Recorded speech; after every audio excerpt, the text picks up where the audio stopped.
مقدس گھر کے مرحومین کے لیے حاضرین کے مرحومین جن کے بالخصوص و بالاخص دوست رضوان استاد مرحوم کے لیے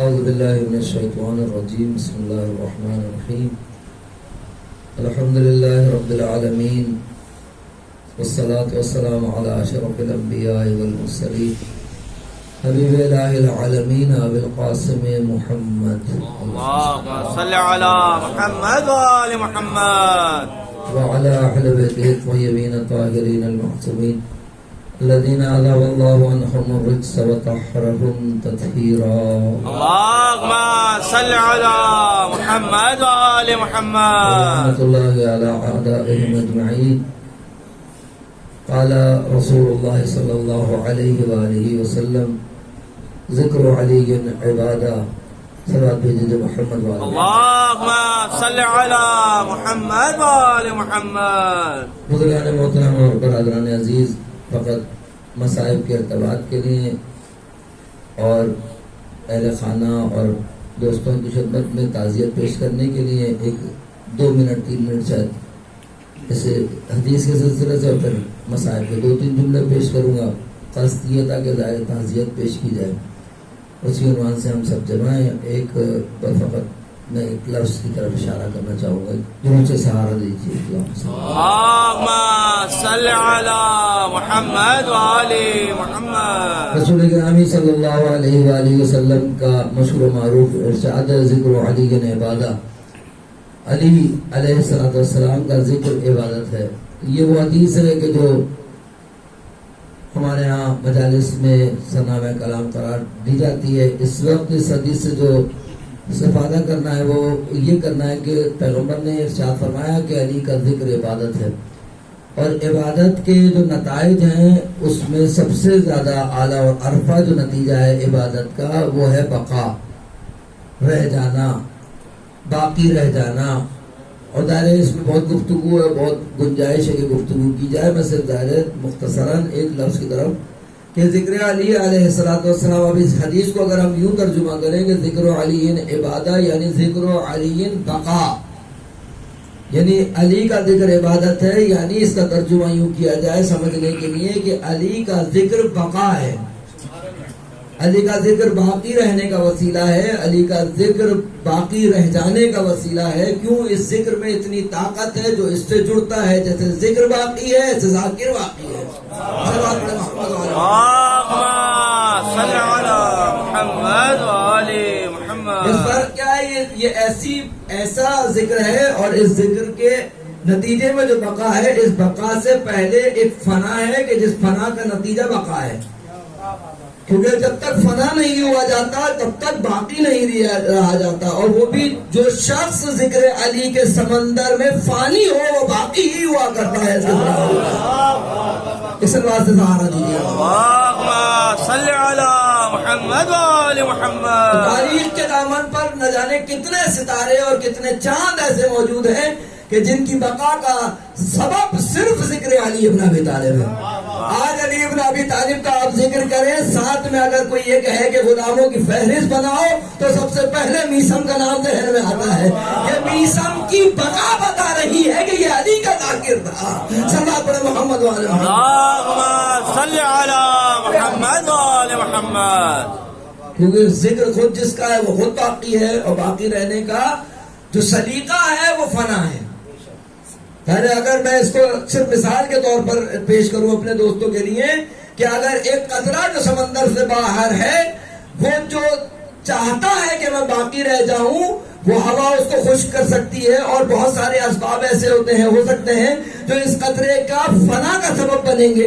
اگر یہ باہر رہ جائے تب بھی فنا ہو جائے گا، لیکن اس کو ایک ایسی بقا کی تلاش ہے کہ جس سے پہلے فنا ہے، اور اس فنا کا طریقہ یہ ہے کہ پہلے اپنے آپ کو بقا کے سمندر کے حوالے کرو، اور جیسے ہی بقا کے سمندر کے حوالے کرو گے اس قطرے کا حال یہ ہوگا کہ پہلے فانی ہوگا اور پھر سمندر سے جڑ کے باقی ہو جائے گا. جیسے سمندر باقی ویسے قطرہ باقی. محمد اللهم صل على محمد وآل محمد. اب ظاہر ہے یہ صرف مقدمہ تھا اس بات کا کہ آج آپ بتائیے جتنے بھی دن گزر چکے ہوں استاد رضوان کو گئے ہوئے اس جعفر طیار میں، اس کراچی شہر میں، اس ہمارے وطن ملک عزیز پاکستان میں، دنیا میں کوئی پہلا فرد تو نہیں ہے جو گیا ہے دنیا سے. بہت سے جنازے اٹھتے ہیں، بہت ساری میتیں اٹھتی ہیں اور سب باقی ہیں، سب اہل بیت کے محب ہیں، سب اپنی جگہ. کتنے لوگ ہیں جو ان کی یاد باقی رہ جاتی ہے؟ ایسے باقی نہیں رہ جاتی کہ صرف اہل خانہ کی ذمہ داری ہے کہ سال میں کچھ پروگرام کر کے اس کی یاد کو باقی رکھے. نہیں، کوئی دوست ہے، کوئی بھائی ہے، کوئی اس سے جڑا ہوا وہ خدمتگار ہے کہ جس کی اس نے خدمت کی ہے. کتنے آبا خانوں کے ایسے ذمہ دار ہیں جن کی خواہش ہے کہ استاد رضوان کا ذکر کریں. کیوں؟ اس لیے کہ رضوان استاد نے ایسا فانی ذکر، ایسی طرح سے اپنے ذکر میں خود کو فانی کیا کہ ایک ایک ادا خانے میں اس شخص کا ذکر ہوگا. کیوں ہوگا؟ اس لیے کہ یہ ادا خانہ باقی ہے، اس کا ذاکر باقی ہے. صلوات پڑھیں محمد. اللهم صل على محمد وآل محمد. اہل نظر ہیں، اہل فن ہے. آپ کو پتا ہے یہاں کتنے لوگ بیٹھے ہیں استاد رضوان نے جس طریقے سے ادا خانے کی خدمت کی، کتنی صفتیں ایسی ہیں جو اس کی بیان کی گئے ہیں. ایک سب سے اجلا ترین صفت ہمارے لیے ظاہر سرتام نہیں تھے یہاں، ہمارے لیے مشکل تھا، حالات کی وجہ سے اس کے ساتھ نہیں تھے، اس کی نہ بیماری میں ساتھ دے سکے نہ جنازے میں ساتھ دے. لیکن کچھ ہم نے جب تصویریں دیکھی تو نظر آیا. اچھا آپ یہ بتائیے اس جعفر طیار میں کوئی پہلا آدمی ہے جو دنیا سے رخصت ہوا تھا جس کا اتنا شاندار استقبال کیوں ہو رہا ہے؟ اتنے بھرپور شاندار طریقے سے کیوں رخصت کیا جا رہا ہے؟ یہ بتا رہا ہے کہ اس کا عمل خالصانہ تھا، اس کا عشق اہل بیت سے خالصانہ تھا، اس کا ذکر خالص تھا. یہ ان لوگوں میں سے نہیں تھا جو اپنے نام و نمود کی خاطر ذکر اہل بیت کرتے ہوں. جو اہل بیت کا ذکر اپنے نام و نمود کی کرتے ہیں ان کو بھی اہل بیت کم از کم اتنا تو نام دیتے ہی ہے کہ دنیا جانتی ہے. لیکن جو نام و نمود کے نہیں کرتے ان کو دنیا بھی جانتی ہے، آخرت بھی جانتی ہے. محمد اللهم صل على محمد وآل محمد. تقریباً آپ اور ہم واقف ہیں. کیوں ہے آخر اس شخص کی جانے کی تکلیف؟ کیوں ہے درد اس شخص کے جانے کا؟ بعض دوستوں کو کیوں تکلیف ہے؟ درد کیوں ہے؟ اس کی بہت ساری وجوہات ہیں، اہل بیت نے جو بیان کی ہے. اہل بیت علیہ السلام فرماتے ہیں نا، لوگوں میں حدیث ہے، لوگوں میں اس طرح سے مخلوط ہو جاؤ، اس طرح سے زندگی گزارو کہ اگر زندہ رہو تو لوگ مشتاق رہے ملاقات کے. ایسا ہی ہے نا، کم از کم اس ادارے کے جتنے لوگ ہیں، کتنے لوگ ہیں جو استاد سے ملاقات نہ کرنا چاہتے ہو رضوان استاد سے. ہر آدمی کی خواہش ہے اس آدمی سے ملے. کیوں؟ وہی جو اہل بیت نے کہا ہے وہ کیا ہے، جو اہل بیت کا تقاضا ہے وہ انجام دیا ہے کہ لوگوں میں اس طرح سے مخلوط ہوئے کہ لوگ مشتاق ملاقات ہیں. دوسرا حصہ کیا ہے؟ ظاہر اس میں بہت گنجائش ہے. دوسرا حصہ کیا ہے؟ دنیا تم اگر دنیا سے جاؤ فبکو، اگر دنیا سے گزرو تو لوگ تمہارے لیے رونا نہیں ہے لفظ بکا، چیخ چیخ کے گریا کرنا. جتنا انسان ہنر سے زندگی گزارے گا اہل بیت کی بارگاہ میں اتنا ہی باقی ہو جائے گا، اتنی ہی اس کی یاد باقی ہو جائے گی. کتنے لوگ ہیں اب ہماری سوسائٹی کے اندر دیکھیں، استاد شہید کا آپ نے جنازہ دیکھا تھا؟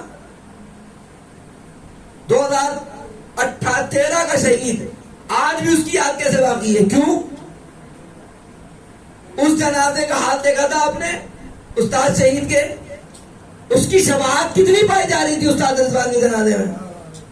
کیوں؟ کہ جیسے استاد کا مکتب تھا، جیسے استاد کا طریقہ تھا، وہی استاد رضوان کا طریقہ تھا. ویسے بھی ہونا چاہیے انسان کو. استاد سبت جعفر کے بعد یہ استاد نہیں ہوا، یہ استاد سبت جعفر کی زندگی میں بھی استاد رضوان کہلاتا تھا. کتنا ہنر ہے کہ سبت جعفر کی زندگی میں کوئی اپنے آپ کو استاد بنوا لے. یہ کوئی تکلف نہیں ہے. ایسا نہیں ہے کہ ہمارے ادارے میں ہر ایک کو استاد کہا جاتا ہے، پھر تو سبھی استاد ہوتے ہیں. لیکن اس زمانے میں جب سبت جعفر موجود ہے تب استاد رضوان کو استاد رضوان کہا جا رہا ہے. ہنر کیا ہے؟ ہنر صرف اخلاص ہے بارگاہ اہل بیت میں، خضوع و خشوع ہے بارگاہ اہل بیت میں. اکیلا نہیں جاتے. ہمارے بہت وہ لگتا ہے نا 2 آدمی بائک پہ جاتے ہیں, ایک کی اپنی بائک ہوتی ہے, پیچھے بٹھا کے ایک کو لے جا رہا ہوتا ادا خانے میں. یہ بائک والا سوز خان نہیں تھا, یہ گاڑی والا سوز خان تھا. یہ ایک نہیں 4 آدمیوں کو لے جانے والا آدمی تھا. ہم سمجھتے ہیں عادی باتیں ہیں, ہمارے لیے شاید یہ قابل توجہ باتیں نہیں ہیں, لیکن اہل بیت کے لیے بہت قابل توجہ ہے. جن کا ذکر کرتے ہیں وہ بہت باریک بین ہیں, وہ بہت چھوٹی چھوٹی چیزوں کو بھی فوکس کرتے ہیں. میں ایک جلدی سے ایک بات آپ کی خدمت میں اس بات کی دلیل کے لیے کہہ دوں. ایک شخص ہے جس نے خواب میں دیکھا سید الشہداء علیہ السلام کو. سید الشہداء علیہ السلام نے اس سے پوچھا کہ تم نے آج تک عزاداری کے لیے کیا کیا کیا ہے. اس نے بیان کرنا شروع کیا جو کچھ اسے یاد تھا, کیونکہ سرکار کہہ رہے ہیں تو بیان کر رہا ہے, سرکار درج کر رہے ہیں کہ یہ کیا یہ کیا یہ کیا یہ کیا. بہت دیر تک اس نے بیان کیا. جب وہ خاموش ہو گیا اس کو یاد نہیں آ رہا تھا. معلوم ہے حضرت نے کس چیز کو پوائنٹ آؤٹ کیا خواب میں؟ اس کو کہا تمہیں یاد ہے کہ ایک شخص نے نیاز کی دیکھ کے لیے وہ چولہا جلانا چاہ رہا تھا, اس کے پاس ماچس نہیں تھی. اس نے کہا کسی کے پاس ماچس ہے, تم نے اپنی جیب سے ماچس نکال کے جلایا تھا, خالی وہ نہیں لکھا تم نے. ہم تو کہتے ہیں وہ عادی سی بات ہے. اہل بیت بہت دقت کرتے ہیں فیض میں اپنے کہ کوئی چیز رہ نہ جائے. ہمارے طرح تو نہیں ہے, اہل بیت علیہ الصلوۃ والسلام ہے. تو اگر اب رضوان استاد اپنی زندگی میں اہل بیت کی خدمت کر کے جا چکے, اب کس کی باری ہے؟ اہل بیت علیہ الصلوۃ والسلام کی مخلصانہ خدمت کرنے کے بعد, آنکھ بند ہو جانے کے بعد ہم سمجھتے ظاہری آنکھ جو بند ہو گئی تو اس پر لطف و فیض ختم ہو جائے گا. ایسا نہیں ہے. اہل بیت کے لیے اس نے اپنی زندگی میں کیا, اب تا قیام قیامت اہل بیت اپنے اعتبار سے کریں گے.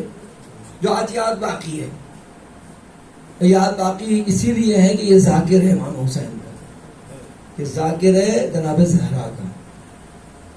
فاطمیہ تقریباً اپنے دنوں میں داخل ہو گیا. فاطمیہ بس 1 یا 2 جملے سنیے, آنکھ سے آنسو نکالیے.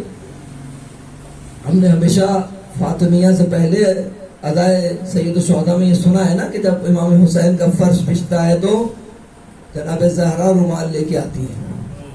لیکن عزیزو فاطمیہ کے فرش پر امام حسین رومال لے کے آتے ہیں.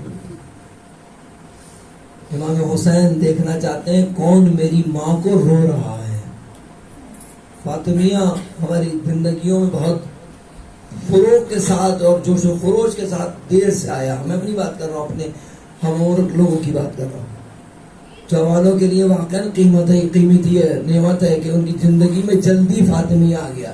یعنی ہمیں دیر سے موقع ملا جناب زہرا کو رونے کا. جوانوں کو جلدی موقع مل گیا جناب زہرا کو رونے کا. رونا چاہتے ہیں, ایک جملہ سنیے جناب زہرا کے لیے. آپ نے سن رکھا بہت کچھ. امام صادق علیہ السلام کی حدیث ہے, فرماتے ہیں ہماری جدہ زخمی ہونے سے شہادت تک بستر پر لیٹ کر سونے کے قابل نہ تھی. نہیں معلوم کیا کیا لوگوں نے جناب زہرا کے ساتھ. فرماتے ہیں مولا فرماتے ہیں کہ جب دایاں رخسار رکھ کے سونا چاہتی تھی تو رخسار کی درد کی شدت سونے نہیں دیتی تھی. آپ نے سن رکھا ہے نا جو ایک ڈاکٹر کا واقعہ جو مشہور واقعہ ہے. وہ ڈاکٹر تھا جس نے جناب زہرا کی شہادت کی مجلس میں شرکت کی, اور یہ ڈاکٹر پسلیوں کا ڈاکٹر تھا, ہڈیوں کا ڈاکٹر تھا. جب مصائب ختم ہو گئے, جس پڑھنے والے نے پڑھا, انہوں نے کہا جب مصائب ختم ہو گئے اس کے بعد مجلس کے بعد آخر تک روتا رہا. آخر میں میرے پاس آگے کہتا ہے کہ آپ نے یہ پڑھ کیسے دیا کہ جناب زہرا کی ساری پسلیاں ٹوٹ گئی تھی. انہوں نے کہا کیوں یہ مقتل میں ہے, اس میں تم نے اس میں کیا محسوس کیا؟ اس نے کہا میں ہڈی کا ڈاکٹر ہوں, مجھے پتا ہے کہ پیر کے انگوٹھے کی اگر ہڈی ٹوٹ جائے تو انسان سو نہیں سکتا. انہوں نے کہا پسلیاں, سینے کی پسلیوں کی ہڈیوں کی کیا تاثیر ہے؟ وہ کہتا اگر ایک پسلی میں صرف بال آ جائے انسان سانس نہیں لے سکتا ہے. آپ نے پڑھ کیسے دیا کہ جناب زہرا کی ساری پسلیاں ٹوٹ گئی؟ عزیزو جناب زہرا پہ جو مصیبت ڈھائی گئی ہے نا جناب زہرا پہ, اس کو کون بیان کر سکتا؟ کوئی بیان نہیں کر سکتا. آخری جملہ سنیے، وہ وقت کہ جب امیر کائنات نے بچوں کو آواز دی کہ آؤ بچوں، ماں کا جنازہ تیار ہے، آؤ ماں سے رخصت ہو جاؤ، آؤ ماں کا جنازہ اٹھنے والا ہے۔ آخری جملہ سنیے، جب بچے ماں کے جنازے پر آئے ہیں، مقتل کا جملہ ہے کہ بچوں نے ماں کے جنازے پہ جب گریہ کرنا شروع کیا، عرش تک بچوں کا گریہ گیا۔ جب بچوں کا گریہ عرش تک گیا، وہاں سے عاطف غیبی کی صدا آئی کہ علی بچوں کو ماں کے جنازے سے جدا کرو۔ سوچیے علی نے کتنے پیار اور محبت سے بچوں کو ماں کے جنازے سے جدا کیا ہوگا۔ مقتل کا جملہ ہے، اپنے بچوں کے سر پر ہاتھ پھیرتے جاتے ہیں۔ حسن کو جدا کیا، حسین کو جدا کیا، زینب کو جدا کیا، ام کلثوم کو جدا کیا۔ ہاں بچوں کو ماں یا باپ کے جنازے سے ایسے ہی شفقت کے ساتھ جدا کیا جاتا ہے۔ یہ کربلا میں جناب سکینہ کی قسمت، باپ کا جنازہ ہے، بچی باپ کے جنازے پر ہے، شبر کا ہاتھ ہے بچی کے تماچے